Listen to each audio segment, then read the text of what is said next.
Hey, welcome back.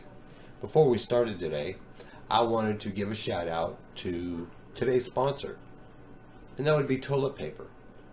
Now, the first recorded use of toilet paper was in the 6th century AD medieval China. Now, the modern variant was accredited to Joseph Gaiety in 1857. Now, over the years, it has been refined, and by the 1930s, the advertising slogan was splinter free. Boy, I'm glad we don't have to worry about that. Now, toilet paper is a wonderful product. Whether you put it on the roll this way or you put it on this way, we all use it. So, I know all your friends will thank you, and if you don't use it, I'm pretty sure you might not have very many Facebook friends. Thank you.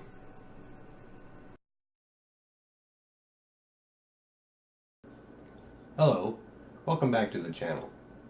Let's talk about microtransactions, or more like greedy transactions. Because microtransactions are small, like a penny to a few dollars. Not 10, 15, 20 bucks. Let's talk about how they are ruining gaming, PC and console alike. According to Forbes, there was a study done on Fortnite, and 69% of players spent on average $85 on the game. So, at its peak, there were 125 million players. It doesn't take a rocket scientist to realize how Fortnite was making $300 million a month. With this business model of free-to-play, it made more money than it would have if they would have released it as a $60 AAA title. Now, you can see free-to-play business model works.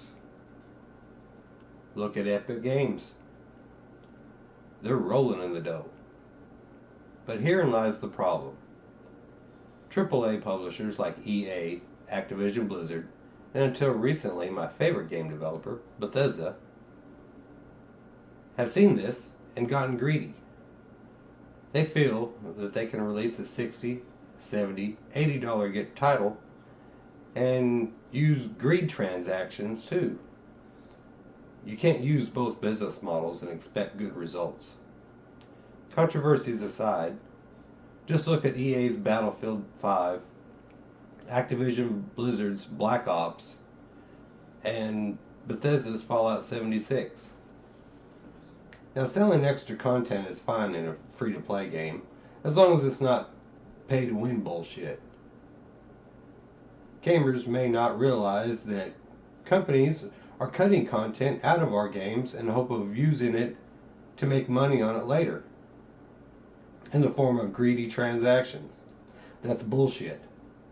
Especially when most games these days release in the state they are, in a buggy, unfinished mess.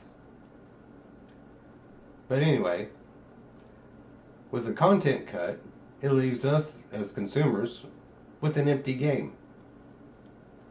Like Anthem, it's a pretty world with a rinse and repeat mission structure.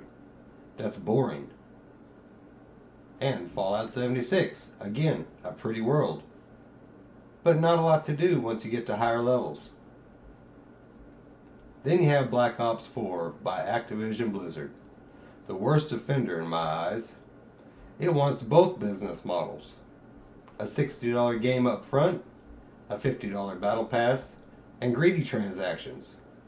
So with both models in effect, it looks as if they are wanting gamers to fork out $200 on Black Ops 4.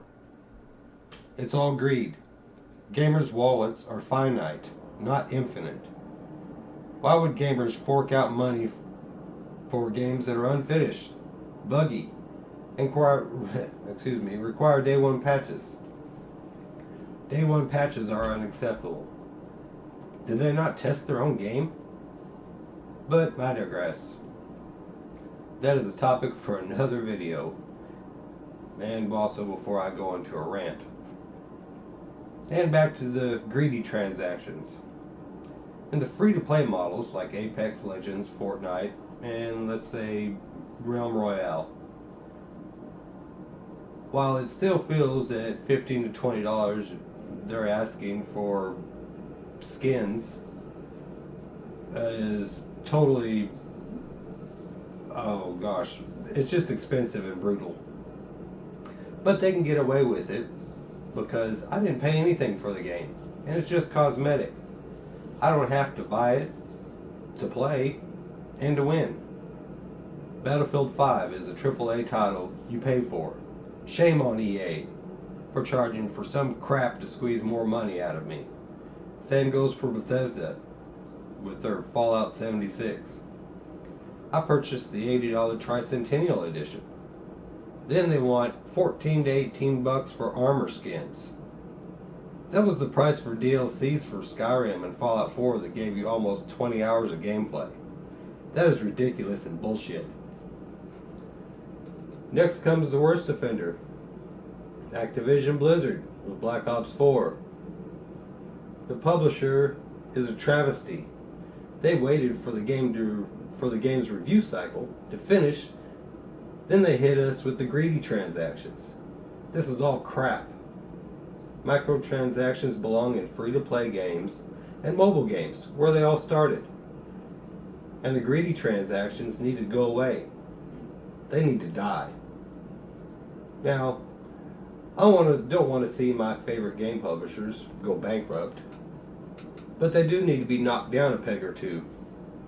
Maybe in the future these AAA publishers will learn, but probably not.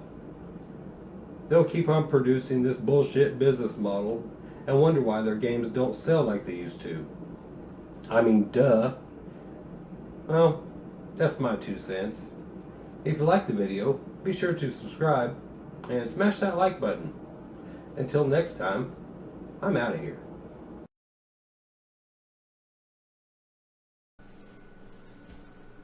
You're still here?